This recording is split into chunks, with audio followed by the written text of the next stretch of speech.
and ensures stable government.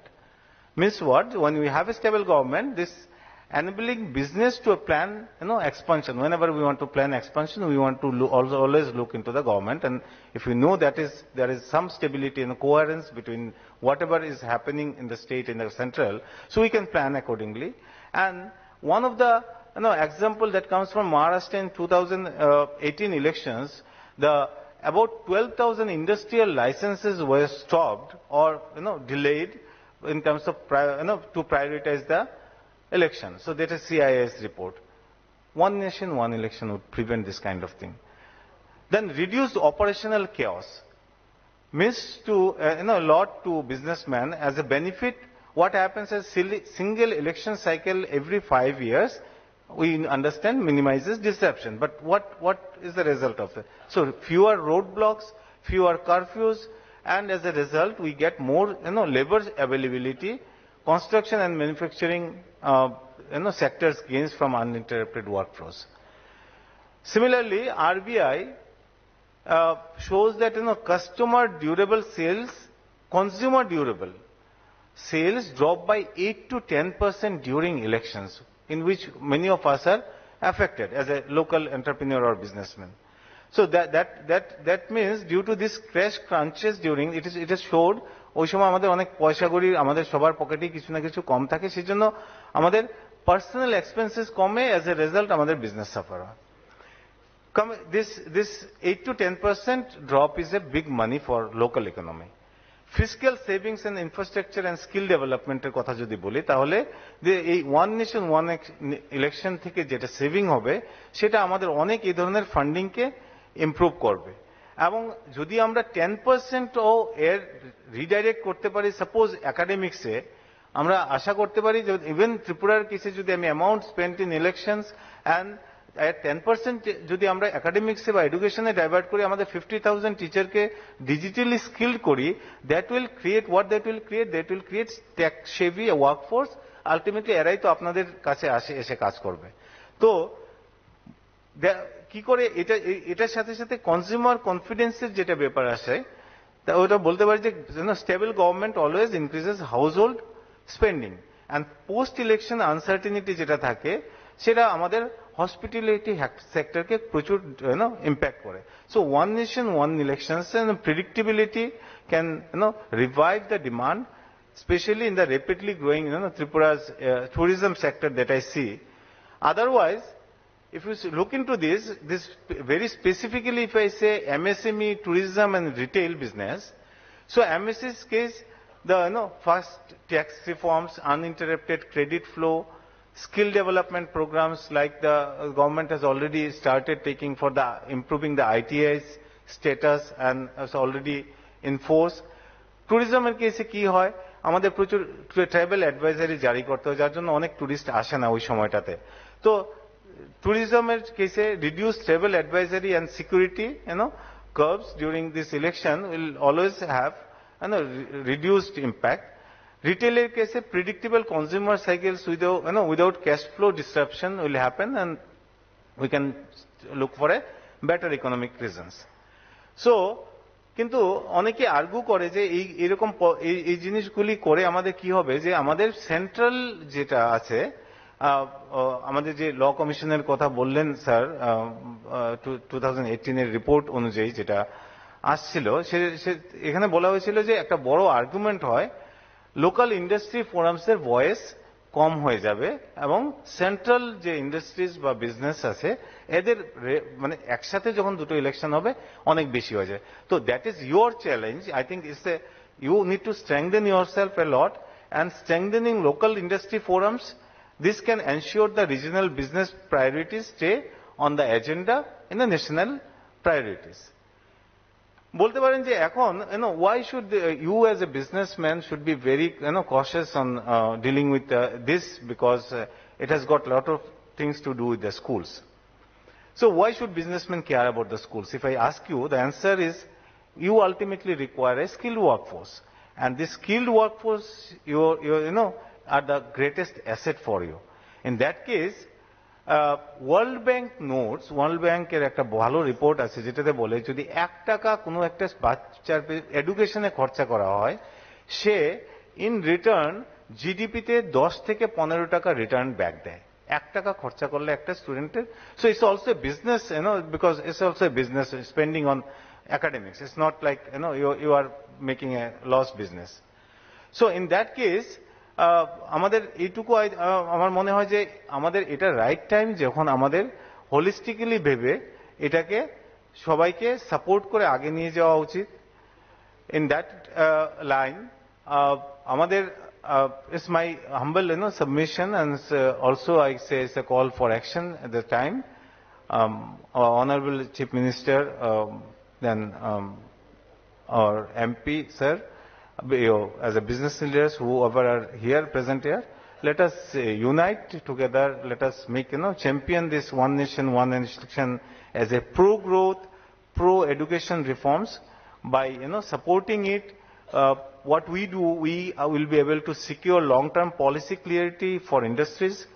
We save a lot of hard-earned money and spending of taxpayers' money in wasted resource over 5 years by multiple elections, and we ensure future skilled youths to join Tripura's workforce.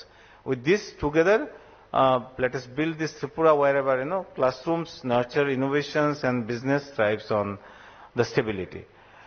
এটুকু বলে আমি শেষ করব, কারণ political বা I'm not an expert in the things that deals with the constitution, but I can definitely tell you this is something that really close to my heart, and I've been advocating this. I'm trying to understand with the data. It is not only by the supporting the text, and I can assure that this is a wonderful program to bring it back. আজকে শিবরাত্রির দিনে আমার মনে হয় যে Shiva tells us to bring that rhythm back and then the cycle back to all of us. Thank you, sir. অনেক অনেক ধন্যবাদ জানাচ্ছি আমরা প্রফেসর সব্যসাচী দাশগুপ্ত মহোদয়কে। এবারে বিনম্রভাবে অনুরোধ করছি আমাদের রাজ্যসভার সংসদ তথা ত্রিপুরা বিজেপি সভাপতি শ্রদ্ধেয় শ্রী রাজীব ভট্টাচার্য মহোদয়কে ওনার মূল্যবান বক্তব্য রাখার জন্য।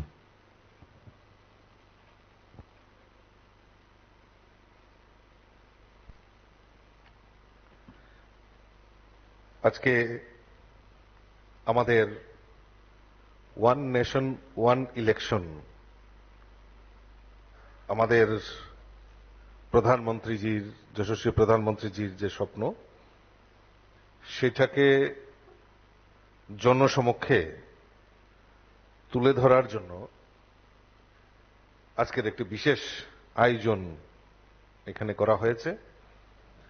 আর এই বিশেষ আয়োজনে, বিশেষ এই আলোচনা সভায় এখানে উপস্থিত রয়েছেন আমাদের রাজ্যের মাননীয় মুখ্যমন্ত্রী, যিনি আজকের এই সভার প্রধান অতিথি, অধ্যাপক ডক্টর মানিক সাহা মহোদয়। উপস্থিত রয়েছেন আমাদের এই ওয়ান নেশন ওয়ান ইলেকশনের জন্য যিনি কনভেনার রাজ্য কমিটির, ডক্টর জওহরলাল সাহা।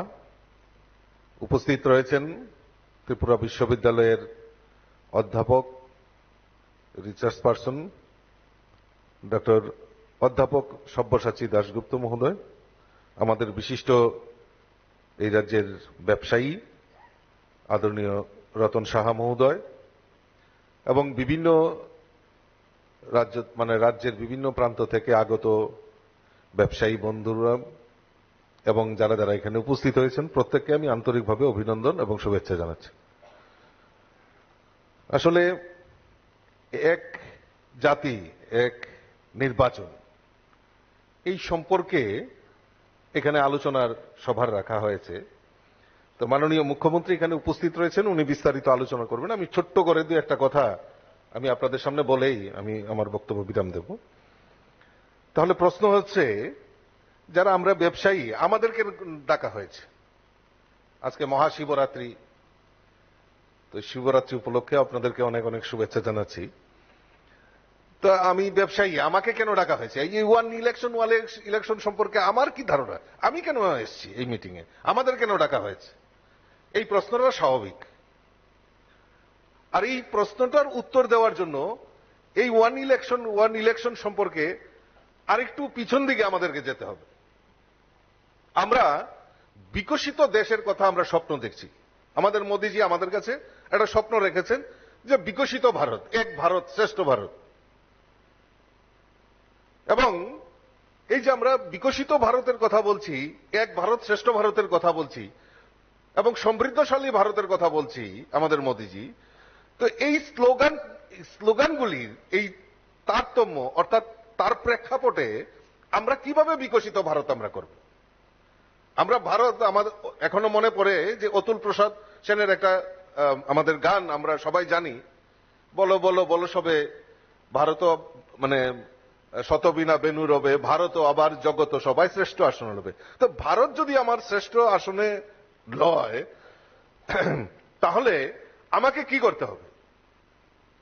আমি বিকশিত ভারতের কথা একদিকে বলছি, ভারত আবার জগত সবাই শ্রেষ্ঠ আসনে লবে সেই কথাও বলছি, আমি এক ভারত শ্রেষ্ঠ ভারতের কথা বলছি, তাহলে আমার এই ভারতবর্ষে এত ডেভেলপমেন্ট কিভাবে সম্ভব হবে? তার প্রেক্ষাপট কি? এবং এই আজকের এই প্রেক্ষাপটে ব্যবসায়ীদের কেন ডাকা হয়েছে? আপনাদের কাছে এই প্রস্তাবটা কেন রাখা হচ্ছে? এই কারণে রাখা হচ্ছে যে সমৃদ্ধশালী ভারতে আমাদের ব্যয় সংকুচিত করতে হবে, অর্থাৎ আমাদের আয় বৃদ্ধি করতে হবে। সেই লক্ষ্যমাত্রা রেখে আমাদের মোদিজি আমাদের এই যে আমাদের যেটা আমরা যেটা বলছি বিকশিত ভারত এবং ডেভেলপমেন্ট কান্ট্রি, এবং সারা বিশ্বের সঙ্গে আমরা আজকে আমরা মানে সমস্ত মানে যেই শক্তিধর রাষ্ট্রগুলি রয়েছে আমেরিকা, চীন, জাপান, তাদের সঙ্গে টাক্কা দেওয়ার মতো পরিস্থিতির জায়গায় আমরা পৌঁছে যাচ্ছি। আমাদের দেশের প্রধানমন্ত্রী সেভাবে চিন্তা ভাবনা করছে। আজকে দেশের প্রেক্ষাপটে আমার জানতে হবে, আজকে দেশের আমরা ইকোনমিক ইনফ্রাস্ট্রাকচারে আমরা 5 নম্বরের পজিশনে রয়েছি। মোদিজি বলছেন যে আমরা 3য় নম্বরে চলে যাব। আর এটা কি করে সম্ভব? তো মোদিজি সবচেয়ে আগে যেটা বেশি করেছেন, মানে যেটা ভালোভাবে চিন্তা করেছেন, সেটা হলো ট্রেডিং। অর্থাৎ আমরা চিন্তা করতে পারি না যে আমাদের প্রায় 140 কোটি দেশের জনসংখ্যার মানুষ, আমরা এই 140 কোটি জনসংখ্যার মানুষ আমাদের কাছে একটা বিশাল বড় মার্কেট। আইফোন আমরা বাইরে থেকে আনতাম, বাইরে ম্যানুফ্যাকচারিং হতো, বাইরে এটা প্রোডাকশন হতো, আমরা আনতাম, আমাদের দেশে বিক্রি হতো। আর এবং এই আপেলের যে ফোন, আইফোন, এটা সারা পৃথিবীর মধ্যে এই ভারতবর্ষের সবচেয়ে বেশি বিক্রি হয়। ভারতবর্ষে এত বড় মার্কেট, তো why not manufacturing in India? মোদিজি সেই পদক্ষেপ নিয়েছেন। আজকে আইফোন, আপেলের মতো আইফোন আজকে কোথায় প্রোডাকশন হচ্ছে? আমাদের ইন্ডিয়াতেও প্রোডাকশন হচ্ছে, এবং আমরা সেটা এক্সপোর্ট করছি ভারতবর্ষ, মানে বাইরে আমরা প্রোডাকশন এক্সপোর্ট করছি। অর্থাৎ ইনকাম কার হয়েছে? আমাদের হয়েছে। আজকে মেক ইন ইন্ডিয়ার কথা বলছেন ভারতবর্ষের প্রধানমন্ত্রী, মেক ইন ইন্ডিয়ার কথা বলছেন। আজকে আমরা সৌভাগ্যবান যে আজকে মোদিজির নেতৃত্বে মেক ইন ইন্ডিয়ায় আজকে প্রতিরক্ষা ক্ষেত্রে যে আমাদের অস্ত্রশস্ত্র লাগে তার 60% আমাদের এই ভারতবর্ষে এখন তৈরি হচ্ছে, এবং শুধু তৈরি হচ্ছে না, আমরা বাইরে এক্সপোর্ট করছি। আজকে এই সামরিক ক্ষেত্রে আমরা স্বয়ংসম্পূর্ণ হচ্ছে। গত 2 দিনে আমাদের রাজ্যের মাননীয় মুখ্যমন্ত্রী উত্তর পূর্বাঞ্চলের একটা বিজনেস সামিট, সেখানে গুয়াহাটি গেছেন। আজকে উনি ফিরেছেন। কেন গেছেন? উনি কামাখ্যা দর্শন করতে গেছেন? উনি ঘুরতে গেছেন গুয়াহাটি? নিশ্চয়ই না। কেন গেছেন? সেখানে উত্তর পূর্বাঞ্চলের বিজনেস সামিট হচ্ছে, এবং আমাদের ভারতবর্ষের যত রত্ন ভান্ডার, মানে যত ধনকুবেররা রয়েছেন সেখানে বিজনেস সামিটে সেখানে উপস্থিত হয়েছেন। শুধু ভারতবর্ষ নয়, বাইরে থেকে অনেক প্রতিনিধি সেখানে অংশগ্রহণ করেছে, বিজনেস আইকনরা এসছেন। তো কেন? এবং সেখানে কে পৌরোহিত্য করছেন? আমাদের দেশের যশস্বী প্রধানমন্ত্রী। সেখানে কে পৌরোহিত্য করছেন? আমাদের রাজ্য থেকে আমাদের রাজ্যের মাননীয় মুখ্যমন্ত্রী। উনি সেখানে কেন উপস্থিত ছিলেন? যে না, আমাদের ত্রিপুরা রাজ্যেও ট্রেডিং দরকার, আমাদের রাজ্যেও রেভিনিউ আর্নিং দরকার। আমার এখনো মনে আছে, আমার এখানে অনেক বিজনেসম্যানরা আছেন, রতনদা আছেন, ওনারা বলতে পারবেন, আজকে এই ত্রিপুরা রাজ্যে 80 দশকের আগে আমাদের এই রাজ্যের যা সোর্স অফ ইনকাম ছিল, রেভিনিউ আর্নিং হতো, তার মধ্যে সবচেয়ে বেশি রেভিনিউ আর্নিং হতো আমাদের চা শিল্প দিয়ে। 80 দশকের পর থেকে আমার সঙ্গে একমত হবেন কিনা জানি না, এখানে অনেক বড় বড় ব্যবসায়ীরা আছেন, যে 80 দশকের পর থেকে আমাদের এই রাজ্যে এই চা শিল্পকে মৃত বলে ঘোষণা করা হয়েছে। ইভেন আমাদের রাজ্যের চা আসামের চা হিসাবে অকশন করা হতো। 2018-তে আমাদের রাজ্যে সরকার পরিবর্তনের পর আমাদের যে ফার্স্ট প্রায়োরিটি সেটা হলো আমাদের এই চা শিল্পকে পুনরুদ্ধার করা। এবং আজকের দিনে দাঁড়িয়ে রাজ্যের মাননীয় মুখ্যমন্ত্রীর সদ ইচ্ছায় আজকে এই রাজ্যের চা, ত্রিপুরা রাজ্যের চা যে অকশন হয় সেটা ত্রিপুরা রাজ্যের নামের ব্র্যান্ড হিসেবে সেখানে অকশন করা হয়। আমাদের রাজ্যে আগর মোদিজির স্বপ্ন এবং আমাদের মাননীয় মুখ্যমন্ত্রীর স্বপ্ন, সেই প্রচেষ্টা করছেন যে আগর আজকে ভারতবর্ষের মধ্যে উৎকৃষ্ট মানের যে আগর এই ত্রিপুরা রাজ্যে সেখানে নির্মাণ করা, মানে আমাদের রাজ্যে প্রোডাকশন হয়। তো সেইটাকে কাজে লাগিয়ে সেখানে রেভিনিউ জেনারেট করা এবং সরকারের শিথিলতা এবং সরকার তার জন্য বোর্ড গঠিত করা, এটা একটা বড় জিনিস। যে না, এই ত্রিপুরা রাজ্যও ক্ষুদ্র চেষ্টা করেও আমাদের এই রাজ্য রেভিনিউ আর্নিং এর দিক থেকে আমাদের রাজ্য অগ্রসর হচ্ছে। সরকারের প্রচেষ্টা রয়েছে যে আমাদের রেভিনিউ রোজগার করা। আমাদের এখন কি করতে হয়, যে কোনো প্রজেক্ট, যে কোনো কল্যাণার্থে আজকে আমাদের যে কোনো প্রজেক্টের জন্য আমাদেরকে মানে কেন্দ্রের দিকে আমাদেরকে তাকিয়ে থাকতে হয়। আমরা যখন স্বয়ং সম্পূর্ণ হব, অর্থনৈতিক বুনিয়াদে শক্তিশালী হব, নিশ্চয়ই আমরা আমাদের বাজেটও বৃদ্ধি হবে এবং জনকল্যাণে সেগুলি ব্যয়িত হবে। আজকে আমরা যদি দেখি যে আজকে এই ভারতবর্ষে আমাদের এই প্রধানমন্ত্রীর যে স্বপ্ন, যে বিকশিত ভারত এবং ডেভেলপমেন্ট কান্ট্রি, সেই দিকে আমাদের মোদিজি, আমাদের দেশের যশস্বী প্রধানমন্ত্রী কাজ করছেন, আর সেটা হলো ট্রেডিং। তা আজকে এই ওয়ান নেশন ওয়ান যে ইলেকশন, মাননীয় মুখ্যমন্ত্রীর পৌরোহিত্যে আপনাদের কাছে সেই বার্তাটাই দেওয়ার জন্য যে আমরা বিকশিত ভারতের কথা বলছি, আর সেই দিকে আমরা এই যে আমাদের যে one nation election, one election, আমাদের এক ভারত শ্রেষ্ঠ ভারত এবং আমাদের মাননীয় মুখ্যমন্ত্রীর যে সংকল্প এক ত্রিপুরা শ্রেষ্ঠ ত্রিপুরা, সেই গড়ার লক্ষ্যে আমাদের সমাজের প্রত্যেকটা অংশের মানুষের অংশীদারিত্ব প্রয়োজন রয়েছে। তার জন্যই আজকে আপনাদেরকে এখানে ডাকা হয়েছে, আহ্বান করার জন্য যে আপনারাও সেই ব্যাপারে রাখুন। আজকে আমরা যদি দেখি আমাদের কাছে ইতিহাসটাকে বিকৃত করে রাখা হয়েছে। স্লোগান দেওয়া হতো সাম্যবাদের বিরুদ্ধে লড়াই, বিপ্লবের জন্য লড়াই, অমুকের জন্য লড়াই, তমুকের জন্য লড়াই, কিন্তু রাষ্ট্রভক্তি, রাষ্ট্রবাদের জন্য কোনো সময় আমাদেরকে রাখা হয়নি, আমাদের সামনে রাখা হয়নি। আমার সমবয়সী যারা এখানে আছেন বা আমার ছোট যারা আছেন, তাদের কাছে ওই ইতিহাসটা বিকৃত করে রাখা হয়েছে। এখন সেটা পরিবর্তন করা হচ্ছে। রাষ্ট্রবাদী চিন্তা ভাবনা, রাষ্ট্রহিতের চিন্তা ভাবনায় আজকে এখন মনে পড়ছে যে অটল বিহারী বাজপেয়ী উনার কবিতায় উল্লেখ করেছেন, ये भारत कोई भूमि का टुकड़ा नहीं, ये भारत जीता जागता राष्ट्र पुरुष है। অর্থাৎ এই যে রাষ্ট্রভক্তি, রাষ্ট্রের জন্য কল্যাণ করা, সেই পরিকল্পনা, এই যে সাম্যবাদ, এই যে ফেসিবাদ, যে যত বাদ রয়েছে এখন সব বাদ হয়ে গেছে। এখন সব এই রাষ্ট্রহিতের জন্য আমাদের লড়াই এবং রাষ্ট্রহিতকে প্রতিষ্ঠা করার জন্য আমাদের দেশের যশস্বী প্রধানমন্ত্রী কাজ করছেন। তাই আজকের এই প্রেক্ষাপটে আমরা বিকশিত ভারতের কথা বলবো, আমরা কেন পিছিয়ে থাকব? কারণ আমার পূর্ববর্তী বক্তারা বলেছেন যে প্রতি 5 বছর পর পর একটা নির্বাচন আসে, তাহলে আমাদের অর্থনৈতিক বুনিয়াদকে যে দুর্বল করা, আমার প্রশাসনিক দুর্বলতা সেখানেও ফুটে ওঠা, সেইগুলি আমাদের ওভারকাম করতে হবে। এখন ফেসিবাদ টেসিবাদ মানে সমস্ত বাদ ক্যান্সেল হয়ে গেছে, এখন আর কেউ পছন্দ করেন না। এখন দুঃখ হয় যখন তাদের বিরুদ্ধে যখন কথা বলি, তখন আবার তারা নিজেরাই বলে আমাদের কেন ভয়, কারণ তো আমরা সংখ্যায় স্তিমিত হতে যাচ্ছি।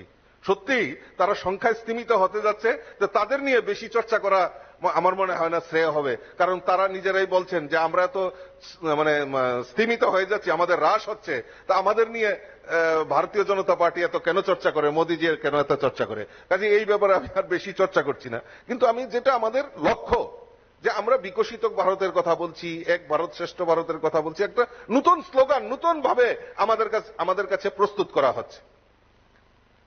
এক ভারত শ্রেষ্ঠ ভারত আমরা কোনোদিনও শুনতে পাইনি, সবকা সাথ সবকা বিকাশের কথা আমরা শুনতে পাইনি। এখন এইগুলি আমাদের কাছে নতুন করে আমাদের সামনে রাখা হচ্ছে, আর আমাদের হৃদয়ও সেই দিকেই অগ্রসর হচ্ছে। আজকে গরিবী হটাও, গরিবী হটাও, সেই আমাদের পরম্পরা অনুযায়ী আমরা শুনে আসছি যে গরিবী হটাও, কিন্তু গরিবদের জন্য কোনো পরিকল্পনা বা গরিবদের জন্য কোনো বাস্তবায়ন স্কিম সেটা করা হচ্ছে না। কি করে করবে? কারণ যেটা বলছিলাম যে অর্থনৈতিক বুনিয়াদ যদি আপনার শক্তিশালী না হয়, যেমন আমরা সংসার চালাই, আমার সংসারে যদি পর্যাপ্ত পরিমাণে রোজগার না থাকে, নিশ্চয়ই আমি অন্যভাবে চিন্তা ভাবনা করতে পারবো না। কাজে আমার কাছে সমৃদ্ধশালী, আমি স্বয়ং সম্পূর্ণ যখন থাকবো, তখন আমি বহিঃপ্রকাশ করতে পারবো, আমার সমাজ, আমার পরিবেশ, আমার সমস্ত কিছুর আমি করতে পারবো। মোদিজির চিন্তা ভাবনা সেই জিনিসটাই। মোদিজি ডায়লগে বিশ্বাস করেন না, মোদিজি কাজে বিশ্বাস করেন। আজকে গরিবদের জন্য আমি যদি এখানে দাঁড়াই, এখানে যদি 1 ঘন্টা বক্তব্য দেই, তাহলে মোদিজির যে পরিকল্পনা, সেই পরিকল্পনার মধ্যে শুধু একটাই পরিকল্পনা, সেটা হলো এই ডেভেলপমেন্ট। এবং কত স্কিম রয়েছে সেইগুলি আমি যদি বলতে থাকি তাহলে অনেক সময় লেগে যাবে। আজকে প্রধানমন্ত্রী আবাসন যোজনায় গরিবদের পাকা ঘর হবে, সেটা তো আরো আগে সরকার স্বাধীনতার 75 বছর পরে গিয়ে গরিবী হটাও স্লোগান না, বাস্তবে কাজ করছে মোদিজি। যে আজকে আমাদের প্রধানমন্ত্রী আবাসন যোজনায় গরিবদের জন্য ঘর নির্মাণ করা, গরিবদের জন্য শৌচালয় নির্মাণ করা, গরিব মহিলাদের নামে প্রধানমন্ত্রী উজ্জ্বলা জ্যোতি যোজনায় বিনা পয়সায় গ্যাসের কানেকশন করা, জল জীবন মিশনের মাধ্যমে পানীয় জলের ব্যবস্থা করা, সমস্ত কিছু। আয়ুষ্মান কার্ড, যারা গরিব অংশের মানুষ তাদেরকে বিনা পয়সার অভাবে যাতে চিকিৎসা না করাতে পারে, তার জন্য 5 লক্ষ টাকা পর্যন্ত মোদিজি আয়ুষ্মান কার্ডের মাধ্যমে তাদেরকে সহায়তা করা। এরকম নানাবিধ প্রকল্প, আজকে এত বড় স্কিম।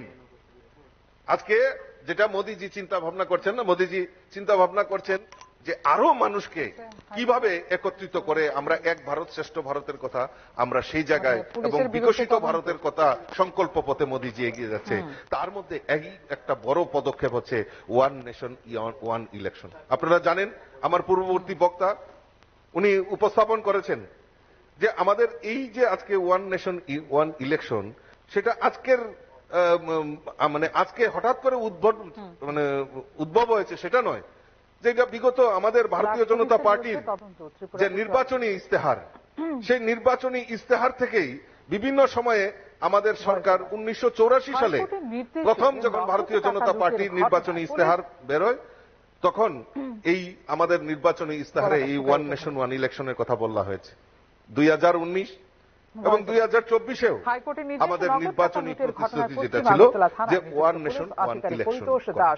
আজকে বিকশিত দেশ আমরা বলছি, আমাদের অন্যান্য দেশের সঙ্গে আমাদের তুলনা, আজকে সুইডেন এবং দক্ষিণ আফ্রিকাতেও ওয়ান নেশন ওয়ান ইলেকশন সেখানে সংগঠিত হচ্ছে।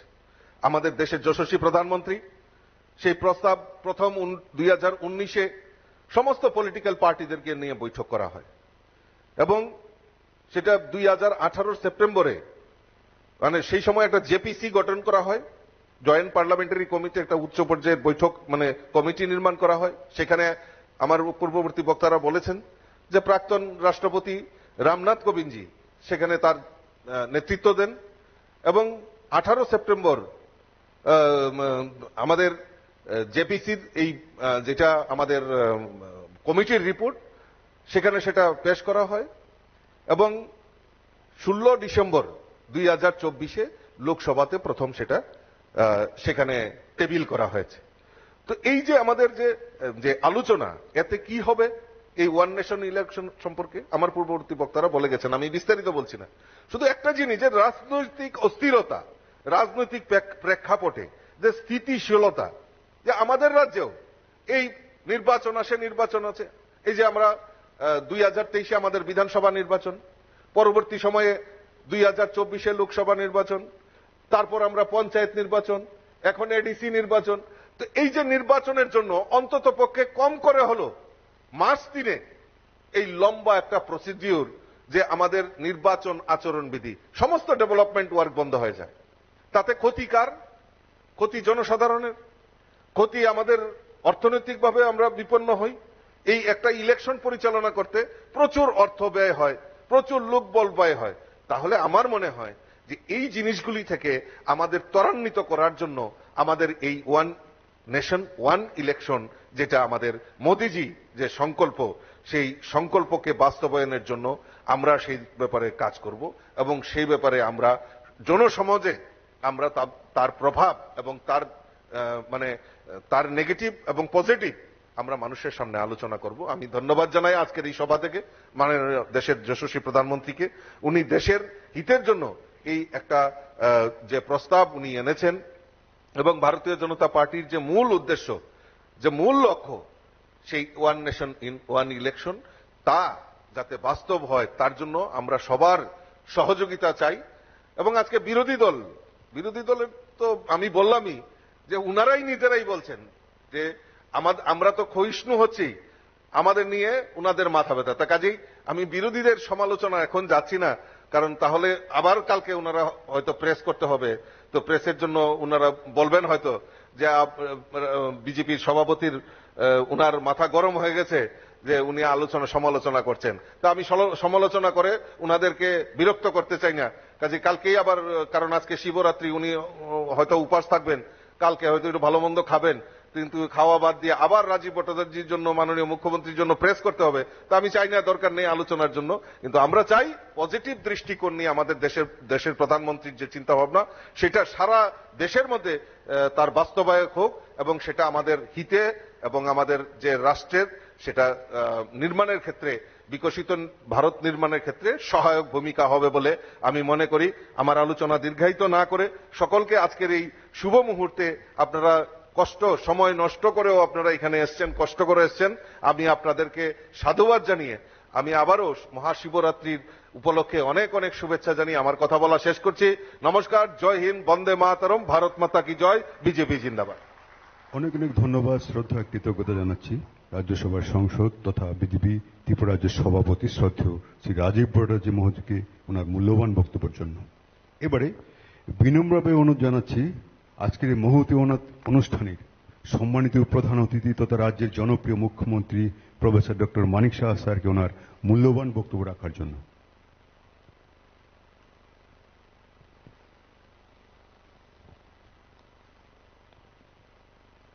উপস্থিত সবাইকে নমস্কার এবং শুভ সন্ধ্যা।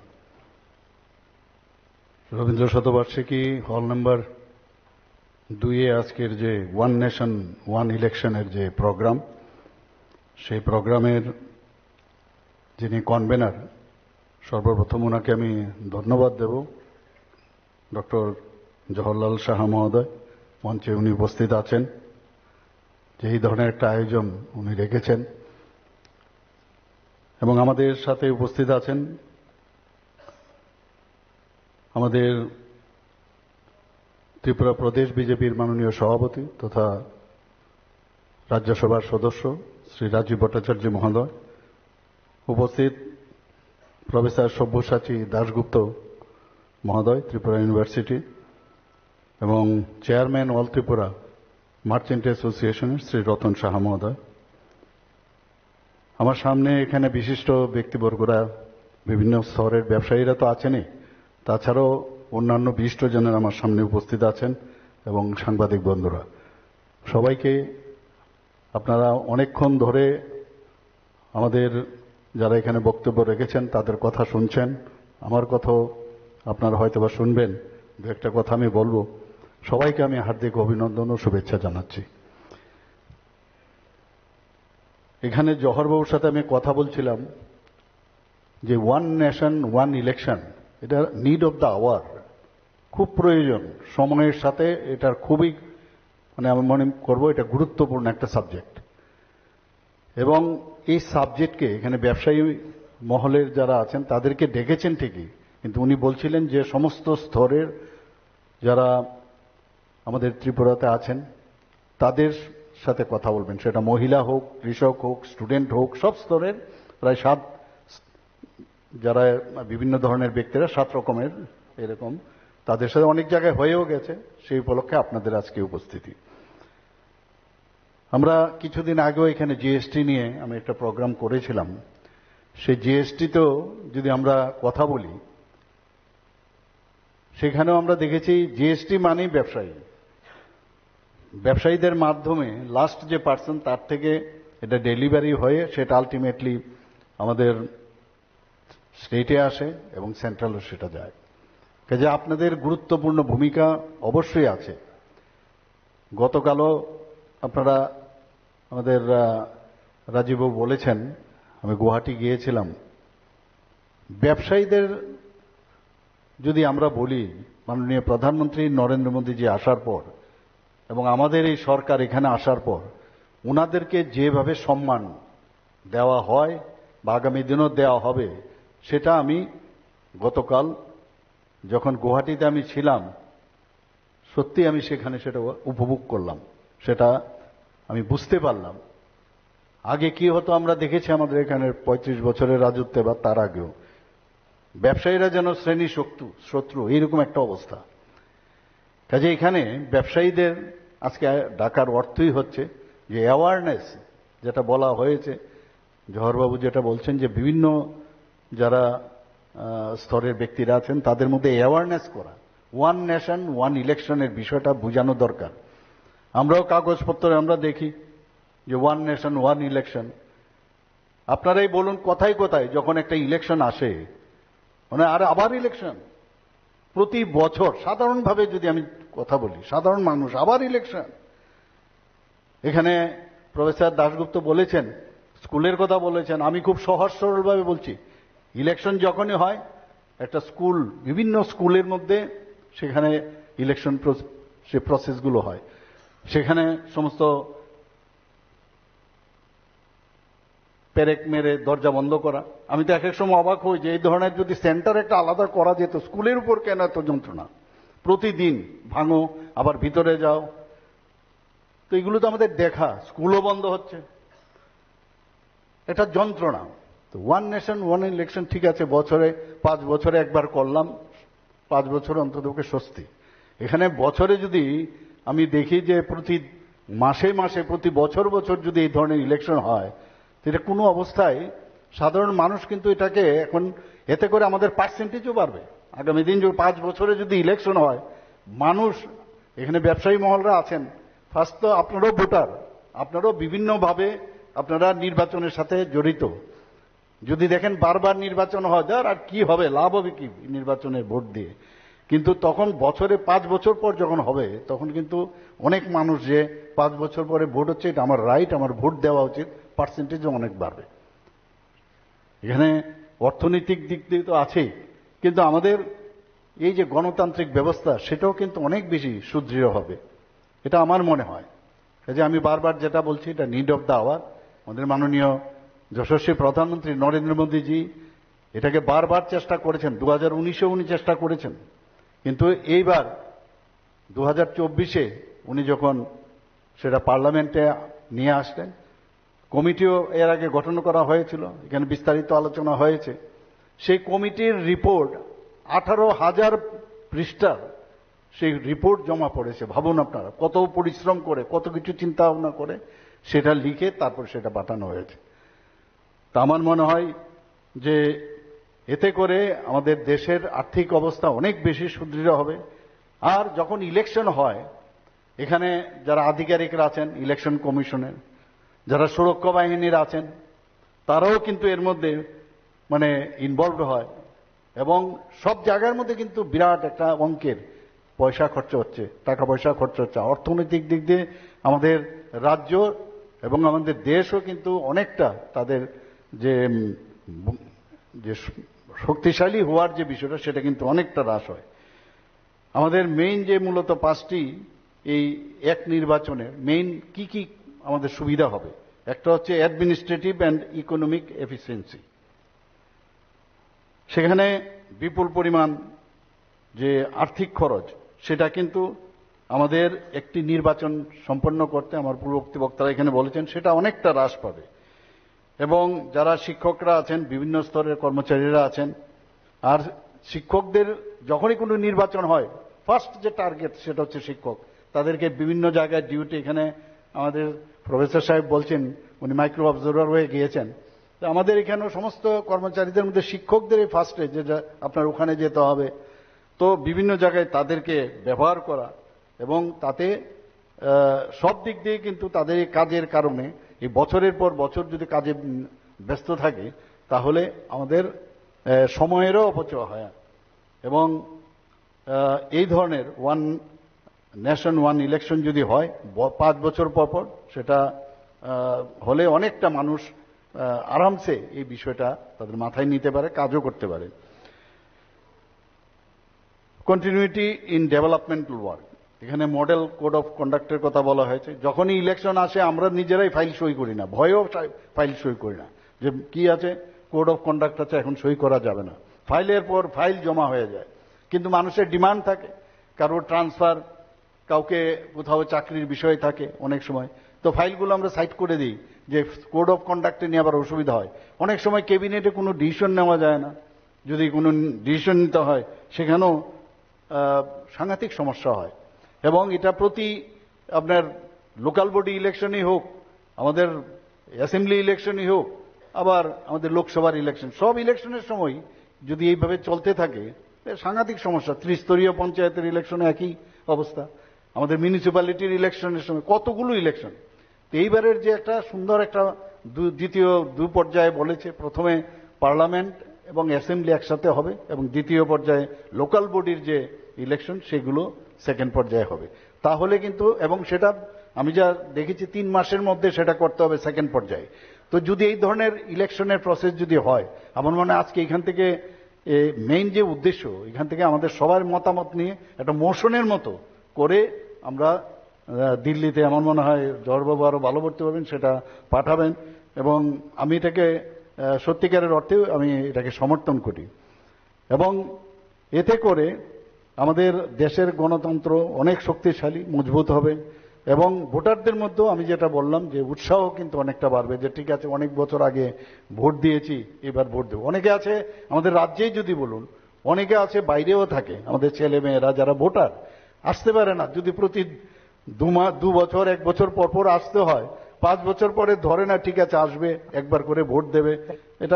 এতে করে একটা বিপুল যে অর্থ, সেই অর্থটাও কিন্তু ব্যয় হয় এবং সেটা কিন্তু অনেকটা আমরা হ্রাস টেনে আনতে পারব।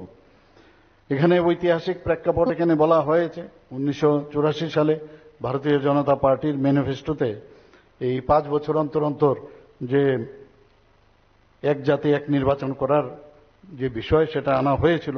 কিন্তু দেখা গেছে তৎকালীন সময় ইউপিএর যে গভর্নমেন্ট ছিল, তাদের বামেদের চাপের কারণে সেই কর্মসূচিকে কিন্তু সামনের দিকে এগিয়ে নেওয়া যায় না। আমাদের যখন স্বাধীনতা লাভ করার পরে এই যে প্রসেস, সেটা কিন্তু প্রায় 1967 পর্যন্ত কিন্তু সেটা এই যে এক ইলেকশন, এবং সেটা কিন্তু সবসময় চলেছে 1967 পর্যন্ত। কিন্তু আমাদের শাহবাবু বলেছেন, প্রফেসর শাহ বলেছেন যে পরবর্তী সময়ে বিভিন্ন রাজ্যতে যখন ডিসলিউশন হয়, তারপরে কিন্তু 68 এবং 69-এ এই একটা ডিসরাপশন এসে গেছে। তো এইবার 2019-এ আমাদের প্রধানমন্ত্রী নরেন্দ্র মোদীজি, রাজীব বাবু বলেছেন, যখন আমাদের ম্যানিফেস্টোতে আসলো, যে মাননীয় প্রধানমন্ত্রীজি এসব জিনিসে কত গুরুত্ব দেন এবং আলটিমেটলি যা ভাবেন সেটাই কিন্তু উনি করেন। আলটিমেটলি সেটা আজকে পার্টির ম্যানিফেস্টোতে 2019-এর পর আবার 2024-এ আসলো।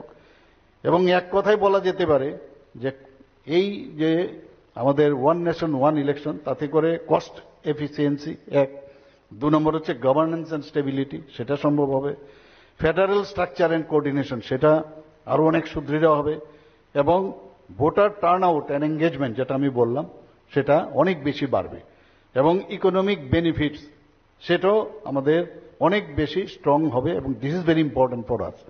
আমাদের পোলিং স্টেশনেই বলুন, সেখানেও খরচ, ইলেকশন স্টাফ নিযুক্ত করা, সেখানেও খরচ, নিরাপত্তা বাহিনীদের নিয়ে আসা, আবার তাদেরকে আরেক জায়গায় দেওয়া, সব মিলিয়ে সেখানে একটা বিরাট একটা মানে পয়সার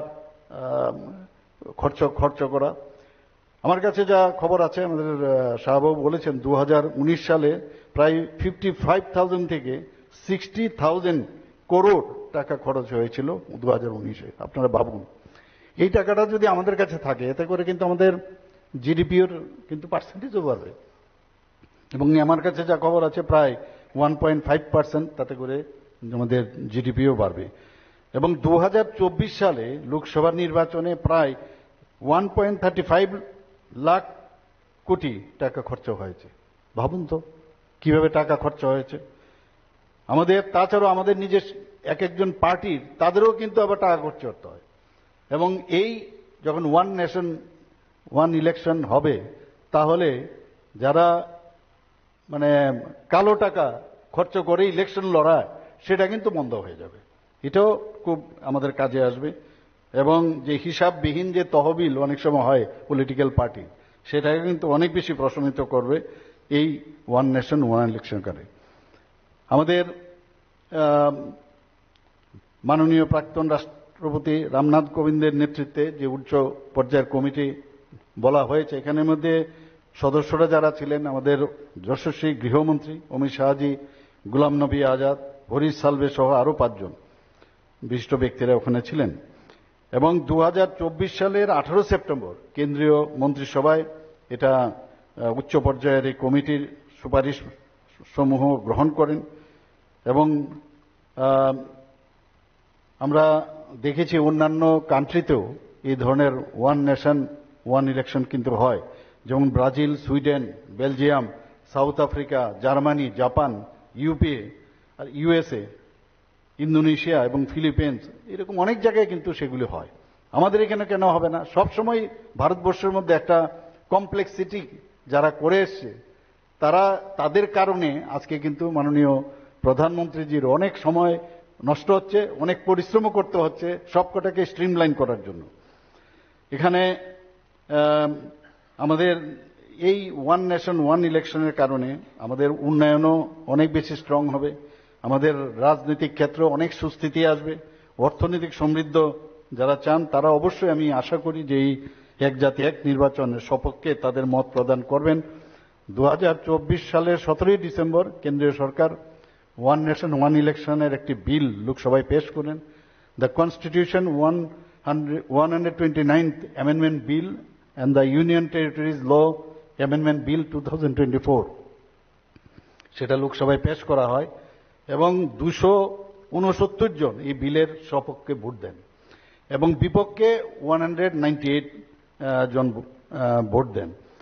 তো যে কারণে লোকসভার 39 সদস্যের একটি জেপিসি গঠন করা হয়, জয়েন্ট পার্লামেন্টারি কমিটি, এবং সেটা পরীক্ষা নিরীক্ষা চলছে। এবং আমাদের তরফ থেকে আজকে আমাদের এখানে যারা ব্যবসায়ী বন্ধুরা এখানে উপস্থিত আছেন এবং অন্যান্য যারাই আছেন, বিভিন্ন স্তরের নিশ্চয়ই মিটিং হচ্ছে, সেখান থেকে আমরা রিজলিউশন নিয়ে আমি আশা করি এদের সপক্ষে আপনারা সবাই ভোট দেবেন। এটা আমাদের দরকার, খুবই ইম্পর্টেন্ট।